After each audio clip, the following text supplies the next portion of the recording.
প্রতিদিন একটি কলা সুস্থতার চাবিকাঠি।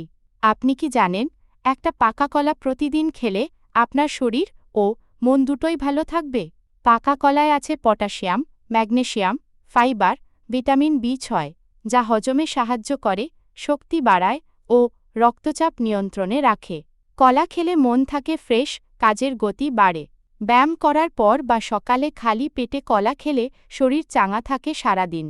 পাকা কলা কোষ্ঠকাঠিন্য দূর করে, ত্বক ভালো রাখে এবং ওজন কমাতেও সাহায্য করে। এমনকি মানসিক চাপও কমাতে পারে এই সহজলভ্য ফল। আর খেতে একঘেয়ে লাগলে কলা দিয়ে বানিয়ে ফেলুন সুস্বাদু মিল্কশেক, স্মুদি, কলার পিঠা বা কেক। কিন্তু মনে রাখবেন, একজন প্রাপ্তবয়স্ক মানুষ প্রতিদিন 1 থেকে 2টি কলা খেতে পারেন। যাদের ডায়াবেটিস আছে তারা অবশ্যই চিকিৎসকের পরামর্শ নিয়ে খাবেন। তাই আর দেরি নয়, আজ থেকেই শুরু হোক স্বাস্থ্যকর অভ্যাস। প্রতিদিন একটি কলা, সুস্থ জীবনধারা।